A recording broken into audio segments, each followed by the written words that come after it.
Subscribe for more content. एक बार भाई मंज सिंह जी अमृतसर गए।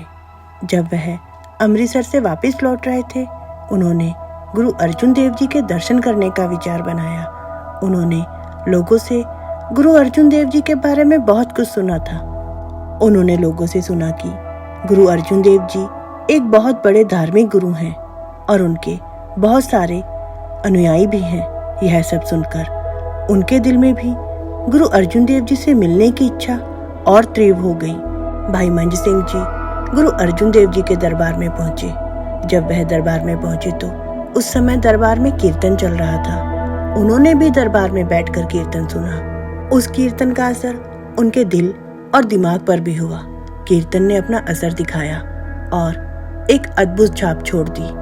भाई मंज सिंह जी ने जब संगत की तरफ देखा तो उन्होंने देखा कि वहां बैठे लोगों की आंखों में आंसू थे।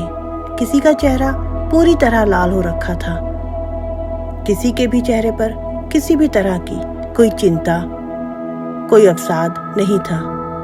लोग बहुत खुश थे। यह सब देखकर वह अपने मन में सोचने लगे कि काश मैं भी इन लोगों के जैसा बन जाऊं। और वह भी गुरु अर्जुन देव जी से मिलने के बारे में सोचने लगे। दरबार समाप्त हुआ और संगत अपने अपने घर की तरफ वापस लौटने लगी। भाई मंज सिंह जी उठे और गुरु अर्जुन देव जी के चरणों के पास बैठ गए। उन्होंने अपने दोनों हाथों को जोड़कर गुरु जी को प्रणाम किया और गुरु अर्जुन देव जी से कहा, गुरु जी, मेरे भी दुखों को, कष्टों को दूर कीजिए। मुझे इस जन्म मरण के चक्कर से मुक्ति दीजिए। जो शांति और सुकून यहाँ बैठे लोगों के पास था, मैं भी उसे महसूस करना चाहता हूँ। मुझे भी ईश्वर के नाम की दात दीजिए। यह सब सुनकर गुरु अर्जुन देव जी चुपचाप बैठे रहे। भाई मंज सिंह जी ने गुरु अर्जुन देव जी के पैरों को पकड़ लिया और उनसे विनती की, गुरु जी, आपको मेरी विनती अच्छी नहीं लगी? मुझ पर कृपा कीजिए, मुझे भी अपने चरणों में जगह दीजिए। गुरु अर्जुन देव जी बोले, सिख बनना कोई आसान काम नहीं है। गुरु की कृपा पाने के लिए तुम्हें बहुत कठिनाई के रास्ते पर चढ़ना होगा। भ्रम, आबंडर और कर्मकांडों को छोड़ना होगा। तुम अपने धर्म के मार्ग पर ही रह सकते हो। सिख धर्म का मार्ग बहुत कठिन है। तुम्हें अपने इस निर्णय की कीमत अपने जीवन और धन दौलत को खोकर चुकानी पड़ सकती है। भाई मंज सिंह जी बोले, गुरु जी, आप मुझ पर कृपा कीजिए। मैं यह सब कुछ छोड़ दूंगा। मेरे लिए यह सब कुछ भी जरूरी नहीं है। गुरु अर्जुन देव जी ने कहा, अगर तुम्हें इस मार्ग पर चलना है तो तुम्हें बहुत ही हिम्मत से चलना होगा। चाहे कुछ भी हो जाए, तुम्हें हिम्मत रखनी होगी। चाहे तुम्हारा सब कुछ चला ही जाए, पर तुम बिल्कुल भी परेशान नहीं होगे। तुम्हें अपने इस निर्णय पर अटल रहना होगा। कोई भी परेशानी तुम्हारे इस निर्णय में बाधा उत्पन्न ना कर पाए। यह सुनकर भाई मंज सिंह अपने घर वापस आ गए। उनके घर में एक सूफी संत सखी सरवर की मजार थी, जिसे उनके गांव के सभी लोग पूजते थे। भाई मंज सिंह जी ने सबसे पहले घर पहुंचकर अपनी पत्नी के साथ मिलकर उस मजार को तुड़वा दिया और सारा सामान भी घर के बाहर निकाल दिया। यह सब देखकर गांव के लोग इकट्ठा हो गए। सखी सरवर को मानने वाले लोग यह देखकर बहुत क्रोधित हो गए। उन्होंने भाई मंज सिंह जी से कहा, तुमने सखी सरवर की मजार को तोड़ने की हिम्मत कैसे की? इसका परिणाम बहुत ही बुरा होगा। भाई मंज सिंह जी पर उनकी बातों का कोई असर नहीं हुआ। वह उनकी बातों से बिल्कुल भी डरे और घबराए नहीं। वह अपने फैसले पर अटल रहे। भाई मंज सिंह जी ने अपनी पत्नी को बुलाया और उनसे कहा, हमें गुरु नानक देव जी के घर से यह संदेशा मिला है कि इस रास्ते पर चलते हुए हमारा सब कुछ खो जाए। यह घर, संपत्ति, कुछ भी हमारे पास ना रहे। परंतु तुम बिल्कुल भी घबराना नहीं और हर हालात में मेरा साथ देना। गांव के लोगों ने भाई मंज सिंह जी को चौधरी के पद से हटा दिया। भाई मंज सिंह जी ने कहा, अगर तुमने मुझे इस पद से हटा दिया है तो मुझे इस पद का बिल्कुल भी दुख नहीं है। मुझे इस पदवी का कोई लोभ नहीं है। मुझे तो बस गुरु नानक देव जी के घर की सेवा करनी है। मेरे लिए उससे बड़ी कोई और पदवी नहीं है। कुछ दिन के अंदर भाई मंज सिंह जी के सारे जानवर एक एक करके मर गए। उनकी सारी फसल भी धीरे धीरे करके खराब हो गई। उनके घर का सामान भी खत्म हो गया था। उनके लिए गुजारा करना बहुत मुश्किल हो गया था। वह बहुत मुश्किलों से अपना गुजारा करने लगे। उनके लिए रोजमर्रा की जरूरत की चीजें इकट्ठी करना भी बहुत मुश्किल हो गया था, परंतु वह अपने निर्णय पर अटल रहे।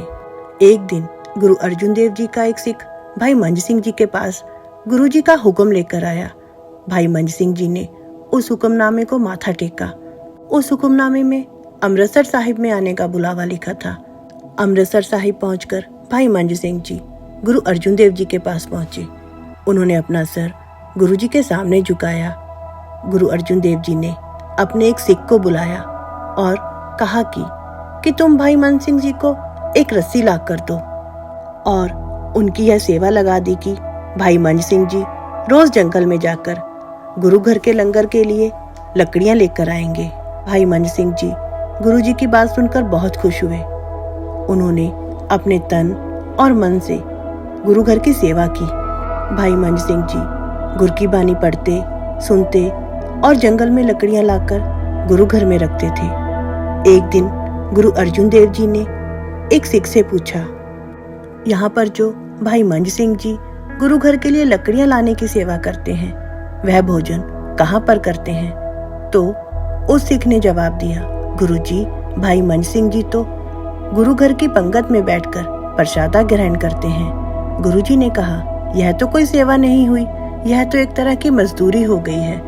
गुरुजी का वह सेवादार भाई मंज सिंह जी के पास गया और उन्होंने गुरुजी के वचनों को भाई मंज सिंह जी को बताया। गुरुजी के वचनों को सुनकर भाई मंज सिंह जी की आंखों में आंसू आ गए और उन्होंने कहा, गुरुजी, आपने मेरी सारी गलतियों को अपने आप ही सुधार दिया है। भाई मंज सिंह जी ने गुरु घर में से लंगर ना खाने का निश्चय किया। उन्होंने अपनी कमाई करने का निश्चय किया। उन्होंने लकड़ियों के 2 ढेर इकट्ठा करने शुरू कर दिए। उन्होंने सोचा कि वह एक ढेर को गुरु घर में लंगर की सेवा में दे देंगे और दूसरे ढेर को बेच दिया करेंगे और उसी से अपने लिए भोजन का प्रबंध करेंगे। एक दिन भाई मंज सिंह जी शाम के समय जंगल में से लकड़ियां ला रहे थे। तभी बहुत जोर से धूल भरी आंधी आ गई। धूल उड़कर उनकी आंखों में भी चली गई।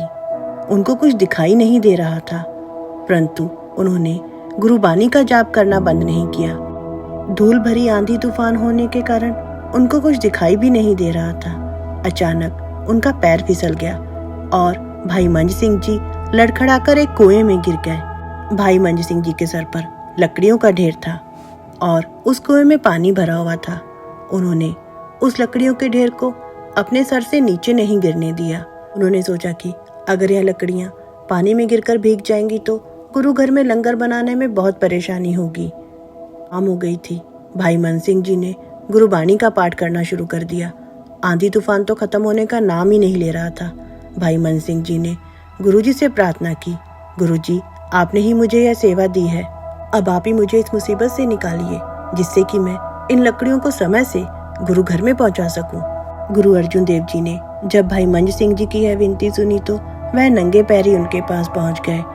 गुरु अर्जुन देव जी ने बाबा बुड्ढा सिंह जी और भाई गुरदास जी से कहा, जाओ एक रस्सी को लेकर आओ। बाबा बुड्ढा सिंह जी के साथ एक सिख रस्सी लेकर कुएं के पास आया। कुएं के पास जाकर उन्होंने भाई मंज सिंह जी को आवाज दी और कहा, भाई मंज सिंह जी, आप लकड़ियों के ढेर को वहीं छोड़ दीजिए, आप इस रस्सी को पकड़कर बाहर आ जाइए। परंतु भाई मंज सिंह जी को तो खुद से ज्यादा गुरु घर की सेवा प्यारी थी। उन्होंने कहा, नहीं भाई जी, मैं इन लकड़ियों को पानी में नहीं छोड़ सकता। इन लकड़ियों के कारण ही मुझे मेरे सतगुरु जी मिले हैं। यह सुनकर गुरु अर्जुन देव जी भावुक हो गए और वह बोले, धन धन सिक्खी। पहले उन लकड़ियों के ढेर को कुएं से बाहर निकाला गया और फिर भाई मंज सिंह जी को बाहर निकाला गया। कुएं से बाहर निकलकर जब भाई मंज सिंह जी ने गुरुजी को देखा तो वह उनके पैरों में गिर गए। गुरु अर्जुन देव जी ने भाई मंज सिंह जी को अपने पैरों से उठाया और अपने गले से लगा लिया। भाई मंज सिंह जी ने कई कठोर परीक्षाओं से गुजरकर गुरु अर्जुन देव जी से आशीर्वाद प्राप्त किया और वह गुरु अर्जुन देव जी के एक बहुत ही प्रिय सिख बन गए। दोस्तों, धर्म के रास्ते पर चलते हुए हमें कई तरह की कठिनाइयों का सामना करना पड़ता है, परंतु हमें कभी भी हिम्मत नहीं हारनी चाहिए। तो दोस्तों, आपको हमारी आज की साखी कैसी लगी? आप प्लीज हमें कमेंट बॉक्स में जरूर बताइए और प्लीज हमारे इस चैनल को लाइक, शेयर और सब्सक्राइब जरूर कीजिए और कमेंट में वाहिगुरु जी जरूर लिखिएगा। कल फिर से मिलते हैं एक नई साखी के साथ।